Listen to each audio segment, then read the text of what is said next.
बिस्मिल्लाहिर्रहमानिर्रहीम। अस्सलामुअलैकुम वरहमतुल्लाहि वबरकातुहू। My dear students, I am Wajid Ali Kamboh, your chemistry teacher. Student, हम ना एक सीरीज ऑफ टॉपिक्स पढ़ रहे हैं जिसमें हम स्ट्रक्चर ऑफ बेंजीन को जानने की कोशिश कर रहे हैं। बेंजीन का मोलेकुलर फार्मूला C6H6। अब बेंजीन का स्ट्रक्चर क्या होगा? पहले हमने पढ़ा था कि बेंजीन का स्ट्रेट चेन स्ट्रक्चर नहीं हो सकता।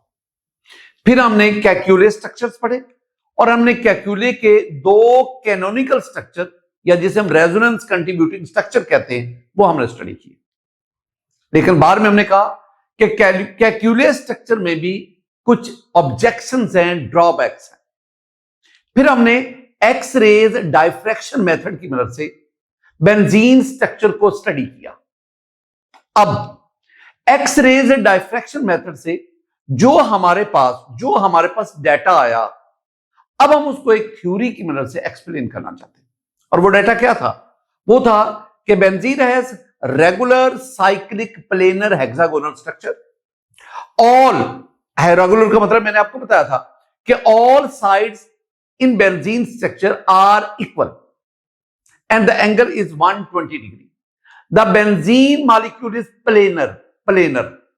और एक और भी खूबसूरत बात थी कि बेंजीन में pi electron delocalised, extensive delocalised. ये सारी जो मैंने गुफ्तगू आपके सामने की ना, इस सारी गुफ्तगू को स्ट्रक्चर ऑफ बेंजीन जो हमारे पास उसके बारे में डाटा आया, इंफॉर्मेशन आई, अब हम उसको एक्सप्लेन करेंगे on the basis of atomic orbital treatment of benzene. Atomic orbital treatment, बाद बुक्स कहती हैं कि ये जो हम डिस्कशन करेंगे, this discussion is actually the molecular orbital theory, molecular orbital theory, MOT, molecular orbital theory। कुछ बुक्स कहती है कि ये जो डिस्कशन जो मैं भी आज आपके साथ करूंगा, वो बुक्स कहती है this is actually the atomic, no molecular, atomic नहीं, मोलेकुलर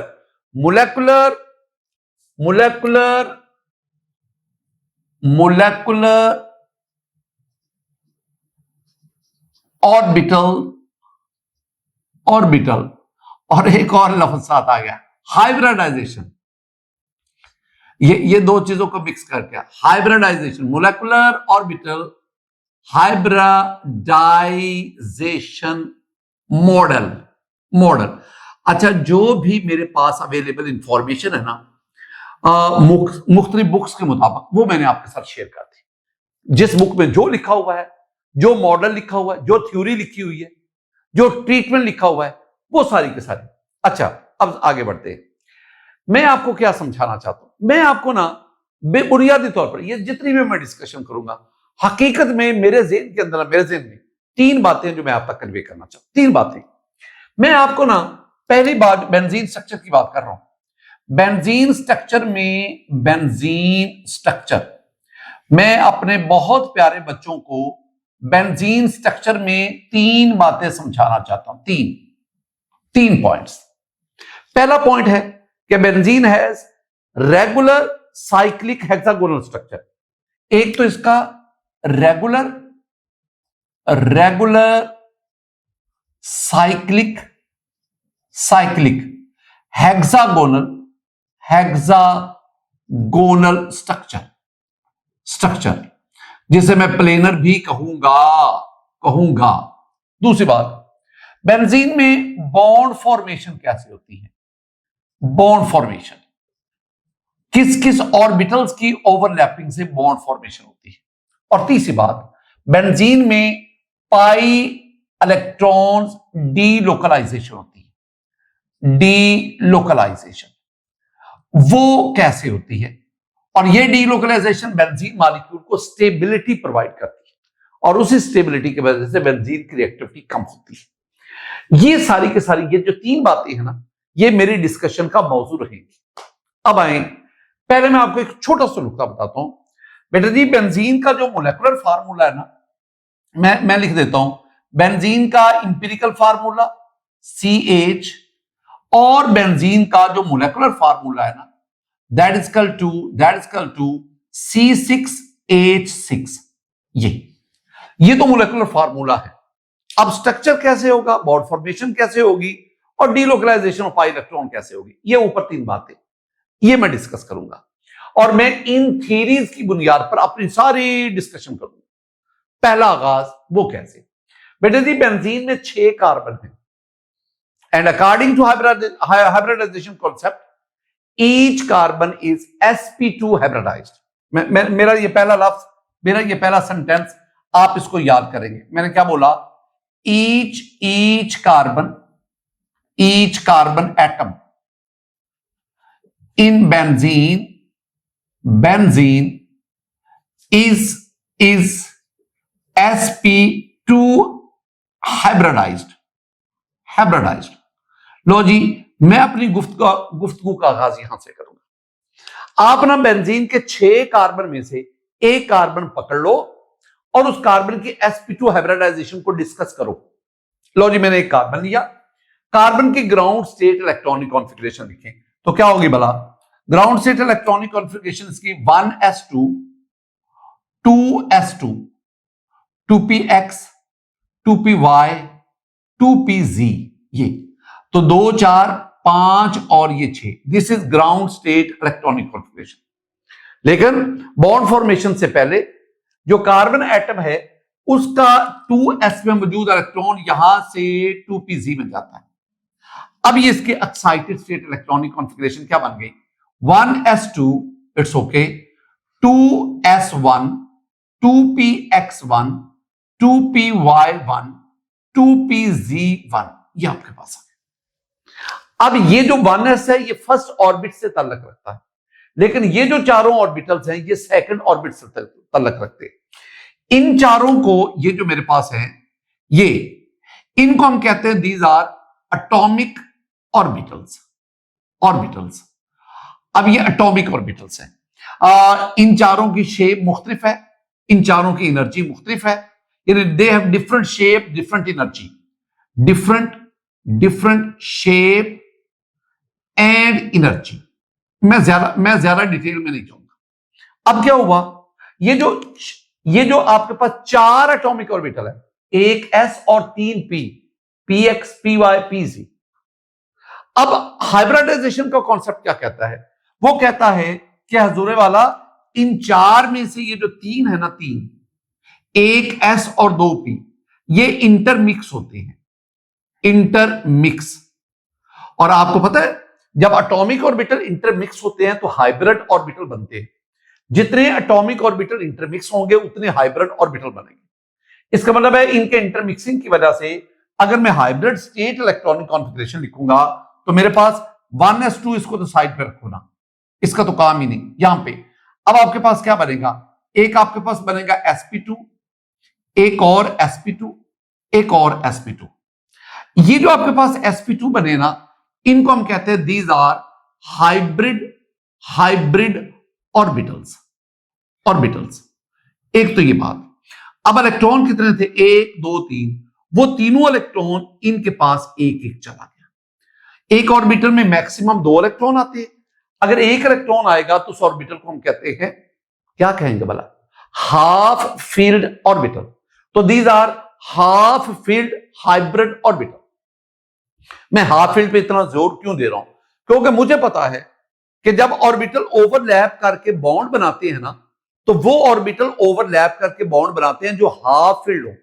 इसका मतलब है ये तीनों हाइब्रिड ऑर्बिटल sp2 एक एक इलेक्ट्रॉन रखने की वजह से हाफ फील्ड है, और हाफ फील्ड होने की वजह से ये ओवरलैप करके बॉन्ड बना सकते हैं। असल जो गुफ्तगू है, बड़ी खूबसूरत गुफ्तगू। व्हाट अबाउट pz, ये तो चलो इंटरमिक्स हो गए, इन्होंने तो हाइब्रिड ऑर्बिटल बना दे, ये 3 हाइब्रिड ऑर्बिटल आपके पास बन गए। मेरा सवाल, व्हाट अबाउट 2pz, ये जो 2pz है ना आपके पास बेटा जी, 2pz, इसमें भी एक इलेक्ट्रॉन, ये आपके पास प्योर अनहाइब्रिडाइज्ड p ऑर्बिटल है, और ये भी हाइब्रिड, क्या मैंने बोला, ये प्योर है। प्योर मीन ये इसने इंटरमिक्सिंग में हिस्सा नहीं लिया, ये प्योर अनहाइब्रिडाइज्ड हाफ फील्ड है, ये भी हाफ फील्ड है। हाफ फिल्ड, फील्ड, मैंने बहुत सारी बातें इसके बारे में लिख दी। ऑर्बिटल, एटॉमिक ऑर्बिटल, ये आ गया। ये मैंने सारी जो आपको कहानी सुनाई ना, ये एक कार्बन एटम की है, एक कार्बन एटम की। अब याद रख रहे हैं कि ये जो एक कार्बन एटम है, हम यहां तक पहुंच गए। अब 1s को साइड पे करो, इसकी कोई जरूरत नहीं। मैं सिर्फ उन हाइब्रिड और एटॉमिक ऑर्बिटल की बात करूंगा जो बॉन्ड फॉर्मेशन में इन्वॉल्व होते हैं, और वो ये सारे। अब आपके पास टोटल 4 ऑर्बिटल आ गए, 4। 3 sp2 हाइब्रिड ऑर्बिटल, एक 2pz अनहाइब्रिड ऑर्बिटल, टोटल 4 हैं। अब होता बड़ा क्या है, ये जो 3 sp2 हाइब्रिड ऑर्बिटल है, आपने पढ़ा हुआ पहले भी, ये तीनों हाइब्रिड ऑर्बिटल एक दूसरे के साथ जब अरेंज होते हैं, ये एक आपके पास sp2, दिस इज sp2, ये sp2, ये sp2, ये, और बीच में this is the nucleus of carbon. ये मैं कार्बन एटम की बात कर रहा हूं, ये एक कार्बन एटम की बात। तो ये आपके पास एक sp2 आ गया, इट्स ओके, ये sp2, और इट हैज 1 इलेक्ट्रॉन, एक इलेक्ट्रॉन, ये हाफ फिल्ड है। आपके पास ये एक और sp2 बेटा जी आ गया। इस sp2 जो है ये भी हाफ फिल्ड है, इट आल्सो हैज 1 इलेक्ट्रॉन। ये जो मैं यूं शो करता हूं ये इलेक्ट्रॉन है। और बिल्कुल इसी तरह मेरे पास ये तीसरा भी sp2 आ गया, ये एक और sp2 आ गया, और इसके पास भी ये एक इलेक्ट्रॉन है। अगर मैं कहूं ये तीनों sp2 हाइब्रिड ऑर्बिटल जब अरेंज होते हैं तो इनकी ज्योमेट्री कैसे बनती है, तो आप कहेंगे सर इनको अगर आप यूं जोड़ देना, यूं, तो आपके पास ये एक ट्राइंगल बन गया। और एंगल यहां पे कितना है, ये 120 डिग्री का है। तो मैं कहूंगा ये जो तीनों sp2 हाइब्रिड ऑर्बिटल हैं, ये ट्राइंगुलर प्लेनर फॉर्म में अरेंज होते हैं। क्या बोला, ये they are arrange in triangular planar form, उसमें अरेंज होते हैं। और दूसरी बात, इनमें एंगल क्या होता है, इनमें एंगल 120 डिग्री का होता है, ट्राइंगल में 120, और ये तीनों के तीनों एक ही प्लेन में है। ये तो हो गई इन 3 हाइब्रिड sp2 ऑर्बिटल की बात। What about this 2pz which has 1 electron, that is pure atomic orbital, जो एक इलेक्ट्रॉन। अब इसका क्या बना बेटा जी, अब ये बात समझने वाली है, और वो क्या, मैं यहां पर 3D पिक नहीं बना सकता। अब ये जो आपके पास 3 है ना, वो जो 2pz है वो इनके परपेंडिकुलर आता है, परपेंडिकुलर। वो अब मैं कहां से परपेंडिकुलर, अगर ये यूं है, मेरी बात सुना, ये यूं है बिल्कुल जैसे मेरा हाथ है, तो वो 2pz यूं आएगा, ये तो ये यूं है और वो इनके यूं आ रहा, तो 2pz का इनके साथ एंगल क्या बना, 90 डिग्री। तो 90 डिग्री का मतलब है वो इसके क्या है, परपेंडिकुलर। अच्छा यूं चलो देख लो, ये देखो आपको मेरा हाथ नजर आ रहा है ना, ये मेरा हाथ समझ लो ये ट्राइंगल है, और 2pz ऐसे आएगा, ऐसे, यूं देख लो, यूं देख लो, जैसे आपको लगे। इसका मतलब है अब मैं यहां पे डायग्राम क्या बनाऊं, मुझे बताओ तो सही, मैं कैसे डायग्राम बनाऊं, मैं अब कैसे वो उसको अरेंज 2pz को करूं। चले मैं इसको यूं ही समझाने के लिए यूं बना देता हूं, और मैं सिर्फ लिख देता हूं, मैं सिर्फ एक लाइन लिख देता हूं कि 2pz, ये जो 2pz है, 2pz having 1 electron lies perpendicular को यूं शो करते हैं to the triangle forming the hybrid orbital. तो बेटा जी ये एक मेरी गुफ्तगू हो गई। अब ये मैंने एक कार्बन की बात की है, और बेंजीन में कितने कार्बन है, 6 कार्बन है। अब जरा ना मैं इसी को यहां एक ब्रॉड वे में लाता हूं। ये एक कार्बन है बेंजीन का, ये दूसरा कार्बन, तीसरा, चौथा, पांचवा, छठा, ये 6 कार्बन है। अब हर कार्बन के पास 3 sp2 हाइब्रिड ऑर्बिटल है। पहले एक कार्बन की बात करते हैं। मेरे पास ये कार्बन है, इस कार्बन के पास ये sp2, ये sp2 और ये sp2 आ गया इस कार्बन के पास। लो ये 3 हो गए, और हर एक sp2 के पास एक एक इलेक्ट्रॉन है। ये बेटा नहीं एक कार्बन की बात होगी, sp2, ये sp2 and this is the sp2। Angle कौन सा, 120 का। अब ये एक कार्बन की बात होगी, दूसरा कार्बन, ये ऊपर कार्बन है, इस कार्बन का एक sp2 ये आ गया, ओ ये तो ओवरलैप कर गया, ये sp2, ये sp2 किसका था और ये इलेक्ट्रॉन इसका मतलब है इस कार्बन का sp2 इस कार्बन के sp2 के साथ क्या कर जाएगा, ओवरलैप, और ओवरलैपिंग की वजह से यहां पे क्या बन जाएगा, एक बॉन्ड। बिल्कुल इसी तरह इसका एक sp2 ये क्या, और इसका एक sp2 ये आ गया, ये sp2, दिस इज sp2, और इनके पास एक इलेक्ट्रॉन है, ये इलेक्ट्रॉन। अगली बात, ये एक कार्बन था, ये दूसरा कार्बन, इन दोनों कार्बन के दरमियान सिग्मा बॉन्ड बना and that bond is form due to sp2 overlapping. अब नेक्स्ट, अब एक आपके पास कार्बन ये आ गया, ये वाला, ये अब इस कार्बन का sp2 अब थोड़ा सा वो बड़ा बना, ये ओवरलैप किया। अब ये जो ओवरलैपिंग हुई, this is also the sp2 ये वाला इस कार्बन का और इस कार्बन का ये sp2 and other sigma bond is form. This bond is form due to overlapping of sp2 hybrid orbitals. और बिल्कुल इसी तरह एक इसका ये ऑर्बिटल गया और एक इसका ये ऑर्बिटल गया, बिल्कुल इसी तरह। अब मैं तेजी से बातें करूंगा, ये जो कार्बन है इसका sp2 इधर ओवरलैप करेगा, एक sp2 इधर एक्सटेंड कर जाएगा, एक sp2 ये आएगा। ये जो कार्बन है, ये वाला कार्बन, इसका एक sp2 इधर ओवरलैप कर गया, एक sp2 इधर गया और एक sp2 ये आ गया। और बिल्कुल इसी तरह ये जो कार्बन है इसका एक sp2 इधर ओवरलैप कर जाएगा, एक इसके साथ ओवरलैप कर जाएगा और एक इधर जाएगा। अब ना अगर आप देखोगे तो वाजे क्या हो गया बेटा जी, वाजे क्या हो रहा है, वाजे बहुत सारी बातें हो रही है। पहली बात जो सबसे इंपॉर्टेंट वाजे हो रही है ना, वो ये है कि ये जो 6 कार्बन है ना, ये 6 कार्बन देखो कौन कौन से, 1 2 3 4 5 6 कार्बन। ये 6 कार्बन एक दूसरे के साथ सिग्मा बॉन्ड बना रहे हैं, यानी carbon carbon bond, carbon carbon bond, carbon carbon bond, carbon carbon carbon carbon carbon. और ये जो कार्बन कार्बन बॉन्ड बन रहे हैं ना, ये जो कार्बन कार्बन बॉन्ड बन रहे हैं ना, पता है किसकी वजह से बन रहा है? It is due to the overlapping of sp2 hybrid orbital. It's okay, ये जो कार्बन कार्बन बॉन्ड बन रहे हैं ये sp2 हाइब्रिड ऑर्बिटल की ओवरलैपिंग से बन रहे हैं। It's okay. इस कार्बन के पास 3 sp2 हाइब्रिड ऑर्बिटल थे, 1 2 3। अब 3 में से 2 sp2 नेबरिंग कार्बन एटम के साथ कोवलेंट बॉन्ड बनाने में, सिग्मा बॉन्ड बनाने में बिजी हो गए, एक sp2 बाकी बच गया, इसमें भी एक इलेक्ट्रॉन है। ये क्या करेगा बेटा जी, आपके पास हाइड्रोजन एटम नहीं है, हाइड्रोजन, और हाइड्रोजन का क्या है 1s1, हाइड्रोजन का पास एक s ऑर्बिटल है, उसको मैं 1s कहता हूं, और उसमें एक इलेक्ट्रॉन है। और जब एक इलेक्ट्रॉन होता है तो उसे कहते हैं हाफ फील्ड, और जब हाफ फील्ड ऑर्बिटल होता है that can overlap to form the covalent bond, sigma bond. इसका मतलब है एक हाइड्रोजन एटम अपना 1s यहां ओवरलैप करवाएगा, ये हाइड्रोजन का 1s हाइड्रोजन एटम, एक हाइड्रोजन अपना ये इलेक्ट्रॉन जो है ये sp2 ऑफ दिस कार्बन, एक हाइड्रोजन अपना 1s यहां ओवरलैप करवाएगा, दिस इज द s। और बिल्कुल इसी ये हाइड्रोजन एटम, बिल्कुल इसी तरह एक हाइड्रोजन अपना 1s यहां पे, ये 2 इलेक्ट्रॉन, एक sp2 of carbon and this s of hydrogen, ये आ गया ये हाइड्रोजन का। बिल्कुल इसी तरह एक हाइड्रोजन अपना 1s यहां ओवरलैप करवाएगा, एक हाइड्रोजन अपना 1s यहां ओवरलैप करवाएगा और एक हाइड्रोजन अपना 1s यहां ओवरलैप करवाएगा। ये sp2 of carbon and s of hydrogen. इसका मतलब क्या हुआ? इसका मतलब हुआ कि आपके पास एक कार्बन के 3 sp2 हाइब्रिड ऑर्बिटल थे, 3 में से 2 sp2 hybrid orbital neighbouring carbon के साथ सिग्मा बॉन्ड बनाते हैं, और जो तीसरा sp2 हाइब्रिड हर एक कार्बन का वो हाइड्रोजन के साथ मिलकर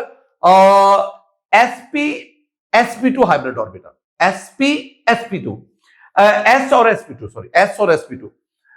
स्टूडेंट, ये जो मैंने आपसे गुफ्तगू की है ना, इस गुफ्तगू को और एंड वाला पॉइंट्स ना मैं दोबारा आपको क्लियर करता हूं कि मैंने आपसे क्या कहा। जरा इसको देखो जी बेटा जी, ये जो मैंने आपको चीजें समझाई है ना, मैं मजीद आसान करके आपको बताता हूं। मैंने आपसे कहा कि ये आपके पास कार्बन है, ये यहां पे ये सारे कार्बन है, ये कार्बन, ये कार्बन, ये भी कार्बन, ये भी carbon, carbon, we have carbon and we have carbon, all these are 6 carbon atoms. अब हर कार्बन कार्बन के साथ बॉन्ड बना रहा है। ये जो बॉन्ड बन रहा है ना, ये वाला सिग्मा बॉन्ड, ये sigma, it is form due to sp2 hybrid orbital. ये भी किससे बन रहा है? ये भी सिग्मा बॉन्ड है। किस किस ऑर्बिटल की ओवरलैपिंग से? sp2 sp2 हाइब्रिड ऑर्बिटल की ओवरलैपिंग से। तो ये 1 2 3 4 5 6, ये 6 कार्बन कार्बन बॉन्ड बनते हैं। और ये सारे के सारे मैंने क्या, ये सारे के सारे जो कार्बन कार्बन बॉन्ड बन रहे हैं, ये sp2 हाइब्रिड ऑर्बिटल की ओवरलैपिंग से बन। चूंकि ये तमाम का बॉन्ड एक जैसे ऑर्बिटल की ओवरलैपिंग से बनते हैं, इसका मतलब उनकी नेचर भी सेम होगी। अगली बात, अब मेरे पास ना हर कार्बन हाइड्रोजन के साथ भी बॉन्ड बनाता है। ये हाइड्रोजन, ये हाइड्रोजन, यहां पे ये हाइड्रोजन, ये हाइड्रोजन, ये हाइड्रोजन आ गया, और ये हाइड्रोजन आ गया। ये अब ये जो कार्बन हाइड्रोजन बॉन्ड बनता है ना बेटा जी, जो कार्बन हाइड्रोजन बॉन्ड बन रहे हैं ना, carbon hydrogen bond, it is due to the overlapping of sp2 of carbon and s of hydrogen. This is also, this one is sigma bond, this is also the sigma bond. तो ये आपके पास 12 sigma bonds बने, 12, 6 carbon carbon, 6 carbon, यानी 6 ये हैं, 6 sigma bonds ये, और 6 sigma bond ये, 6 सिग्मा बॉन्ड्स ये आपके पास बने, सिग्मा बॉन्ड्स ये मेरी बात होगी। तो टोटल आपके पास, अब अगली बात बड़ी इंपॉर्टेंट है, ये तमाम सिग्मा बॉन्ड्स एक ही प्लेन में लाई करते हैं। All sigma bonds lie in same plane, they are coplanar. मैं बात को इख्तिसार करूं ना, मुख्तसर करूं, तो मैं कहूंगा all sigma bonds are kindly एक मेरा लफ्ज समझ लो, आर कोप्लेनर। क्या मतलब? ये सारे के सारे एक ही प्लेन में पाए जाते, एक ही प्लेन में। लो जी, यहां तक जो मेरी गुफ्तगू है ना, आधी खत्म हो गई। और इसमें ना मैंने आपको क्या समझा दिया? मैंने आपको समझा दिया कि ये जो 3 sp2 हाइब्रिड ऑर्बिटल है ना, हर एक कार्बन के, वो किस किस्म की बॉन्डिंग करते हैं। ये बॉन्ड फॉर्मेशन ये होगी, ठीक है। अब अगली बात आ गई, अगली बात ये आ गई कि अब इसका क्या बनेगा, 2pz का। 2pz इन सब के परपेंडिकुलर पाया जाता है। कैसे? ये मैं आपके सामने क्या बना रहा हूं, ये वाला सारा, ये कार्बन का वही वाला कोप्लेनर सिग्मा फ्रेमवर्क, एक ही प्लेन में तुम्हारा। अब ये क्या है? दीज आर 2pz, ये वाले, ये 2pz, ये 2pz, ये भी। मैं ना आगे बढ़ने से पहले एक इंतहाई अहम सेंटेंस आपके साथ शेयर करना चाहता हूं। मैं ना आपको मोलेकुलर ऑर्बिटल थ्योरी, यानी ये जो मोलेकुलर ऑर्बिटल से इनका टच आपको समझाना चाहता हूं कि मोलेकुलर ऑर्बिटल थ्योरी यहां हमें बेंजीन स्ट्रक्चर को समझने में कैसे हेल्प आउट करती। एक सेंटेंस क्या है कि ये बहुत खूबसूरत सेंटेंस है कि द साइडवे ओवरलैप, या ओवरलैपिंग कह रहा हूं, ओवरलैप ठीक है, overlap of 2pz atomic orbital. 2pz, ये जो 2pz है ना, ये अनहाइब्रिडाइज्ड डाइज्ड एटॉमिक ऑर्बिटल है, एटॉमिक ऑर्बिटल। और हर कार्बन के पास एक है, टोटल 6 हैं एटॉमिक ऑर्बिटल्स। तो हमारे पास हर कार्बन के पास एक है ना, तो 1 2 3 4, ये टोटल 6 हैं। तो द साइड वे, अब ये क्या करेंगे, ये आपस में ओवरलैप करेंगे टू प्रोड्यूस एक खूबसूरत लफ्ज, और वो क्या? डीलोकलाइज्ड पाई मोलेकुलर ऑर्बिटल्स।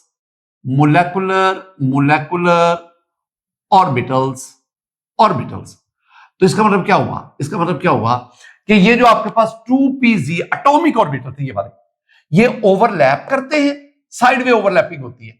और इन 6 2pz की साइडवे ओवरलैपिंग के नतीजे में हमारे पास पाई मोलेकुलर ऑर्बिटल्स बनते हैं।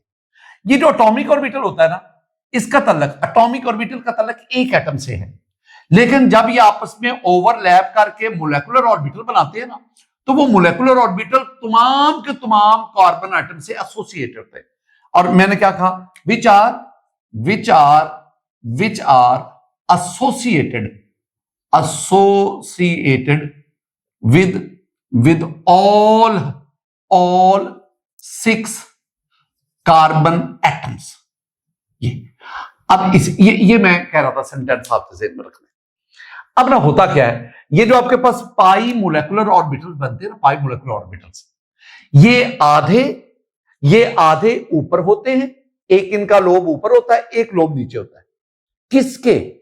ये जो आपके पास सिग्मा बॉन्ड फ्रेमवर्क बना था उसके आधा लोब ऊपर, ये ऊपर, ये नीचे, ऊपर नीचे, ऊपर नीचे, ऊपर नीचे, ऊपर नीचे, ऊपर नीचे, यानी इन पाई मोलेकुलर ऑर्बिटल्स के 2 लोब्स हैं, एक ऊपर एक नीचे, ये इस तरह, एक लोब ऊपर एक लोब नीचे, इस तरह वो 6 के 6, इनको हम कहते हैं।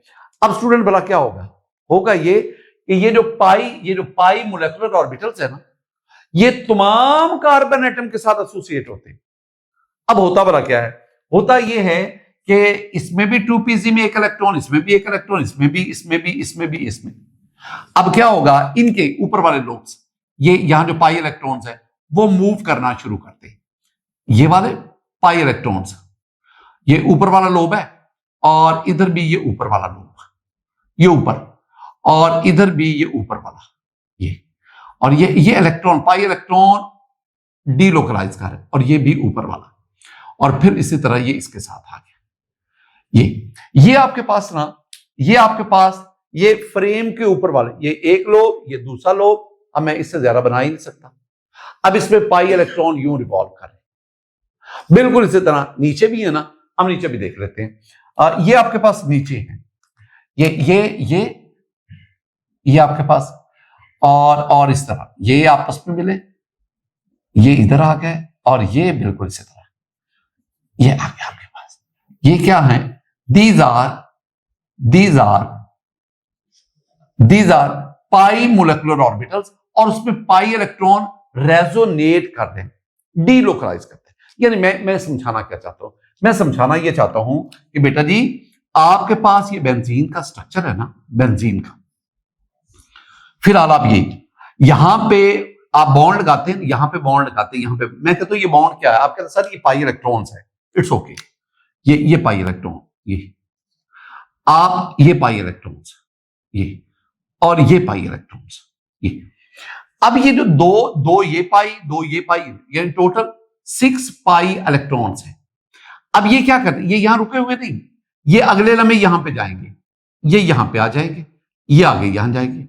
इसका मतलब है कुछ देर के बाद ये यहां से खत्म हो जाएंगे, और ये यहां पे चले जाएंगे, ये यहां की बजाय यहां आ जाएंगे, अगले लम्हे ये यहां आ जाएंगे, ये फिर इधर, ये इधर, ये इधर। इसका मतलब क्या हुआ, ये पाई इलेक्ट्रॉन्स इसके ऊपर भी, ये 2 लोब्स होते हैं, ऊपर भी और नीचे भी मूव करते हैं। एक लफ्ज होता है लोकलाइज्ड, एक लफ्ज होता है डीलोकलाइज्ड। दोनों में फर्क समझना, लोकलाइज्ड और लोकलाइज्ड का मतलब होता है मुकामी। लोकलाइज्ड का मतलब होता है एक जगह पर टिका हुआ, ठहरा हुआ, जो एक ही जगह पर रहता है, देखो ना, जैसे आप अल्कीन में पढ़ते थे, ये पाई इलेक्ट्रॉन्स है, ये पाई इलेक्ट्रॉन यहीं पे रहते हैं, ये कार्बन का न्यूक्लियस, और ये पाई इलेक्ट्रॉन इन दोनों कार्बन न्यूक्लियाई के दरमियान यहीं पे। These are localised pi electrons, it's okay, localized pi electron, and these pi electron are easily available for the electrophile to attack। ये बिल्कुल इलेक्ट्रोफाइल फौरन इस पे अटैक करता है, इजीली अवेलेबल है, और उसको उड़ा के रख देता है। This is highly reactive due to localised pi electron. अच्छा, दूसरी बात, डीलोकलाइज क्या होता है? खाना बदोश। डीलोकलाइज को मैंने क्या कहा? खाना बदोश,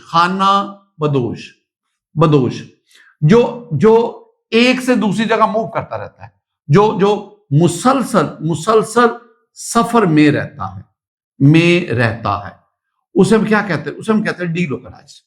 इसका मतलब है ये जो बेंजीन है ना, इसमें भी पाई इलेक्ट्रॉन है, अल्कीन में भी पाई इलेक्ट्रॉन थे, बेंजीन में भी पाई इलेक्ट्रॉन है, लेकिन अल्कीन के पाई इलेक्ट्रॉन 2 न्यूक्लियाई के दरमियान टिके हुए थे, लोकलाइज थे। बेंजीन में पाई इलेक्ट्रॉन, ये दो कार्बन के दरमियान लोकलाइज नहीं है, टिके हुए नहीं है, ये मुसलसल मूव कर रहे हैं, मुसलसल, ये मुसलसल मूव करते हैं, ये देखो ना, मुसलसल मूव कर रहे हैं, मुसलसल मूव कर रहे हैं। This is the electronic cloud, और ये इलेक्ट्रॉनिक क्लाउड रेजोनेट मूव कर रहा है, मूव कर रहा है। कितनी तेजी से मूव करता है पता है? कहते हैं कि ये पाई इलेक्ट्रॉन 1 सेकंड में 12 अरब चक्कर लगाते हैं, 12 अरब चक्कर 1 सेकंड में। इसका मतलब है in benzene we observe extensive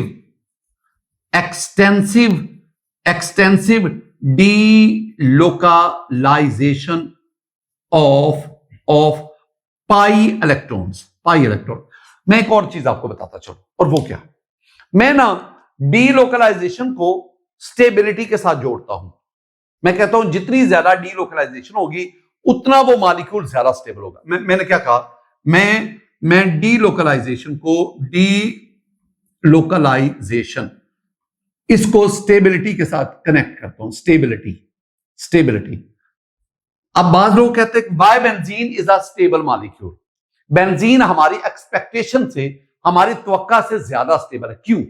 वो कहते हैं very simple, in benzene we observe the delocalisation, no we observe the extensive delocalisation, और एक्सटेंसिव डीलोकलाइजेशन की वजह से benzene very very stable compound, हमारी एक्सपेक्टेशन से बहुत ज्यादा स्टेबल। तो इसका मतलब है where there is delocalisation there is a stability, where there is delocalisation there is stability. और डीलोकलाइजेशन इस पूरे 6 स्ट्रक्चर की वजह से आती है। स्टूडेंट, इस लेक्चर में मैंने आपको पहले रेगुलर साइक्लिक हेक्सागोनल स्ट्रक्चर, ये है रेगुलर साइक्लिक हेक्सागोनल 6 कोने, 1 2 3 4 5 6, each corner is occupied by carbon atom, and carbon is connected to hydrogen। Cyclic भी हो गया, रेगुलर तो बता दिया। रेगुलर का मतलब क्या होता है कि ये तमाम के तमाम जो कार्बन बॉन्ड लेंथ है ये इक्वल है, all lengths in hexagon are equal. और दूसरा, the angle between any two carbon is 120। Regular bond formation आपको बता दी। बॉन्ड फॉर्मेशन क्या बताया कि कार्बन बॉन्ड किस किस ऑर्बिटल की ओवरलैपिंग से बना, कार्बन हाइड्रोजन बॉन्ड किस किस ऑर्बिटल की ओवरलैपिंग से बना। और फिर मैंने पाई इलेक्ट्रॉन का जिक्र किया, तो पाई इलेक्ट्रॉन डीलोकलाइज हुए, और वो पाई इलेक्ट्रॉन डीलोकलाइजेशन का जिक्र हो गया, और फिर मैंने डीलोकलाइजेशन को किसके साथ कनेक्ट कर दिया, स्टेबिलिटी के साथ। स्टूडेंट, ये सारी की सारी जो मैंने गुफ्तगू की, that is atomic orbital treatment of benzene structure, या कुछ बुक्स में मोलेकुलर ऑर्बिटल थ्योरी, या कुछ बुक्स में मोलेकुलर ऑर्बिटल हाइब्रिडाइजेशन मॉडल। यानी हाइब्रिडाइजेशन यहां पे हो गई और मोलेकुलर ऑर्बिटल ट्रीटमेंट यहां पे हो गई, ये जो की है, तो दोनों का एक मिक्सचर बन गया, एक मॉडल बन गया। स्टूडेंट, ये था मेरा आज का लेक्चर। मेरी हमेशा आपसे अल्लाह ताला से मेरी दुआ होती है कि या अल्लाह मेरे बच्चों को सेहत और ईमान वाली जिंदगी अता फरमा। अस्सलाम वालेकुम व रहमतुल्लाह।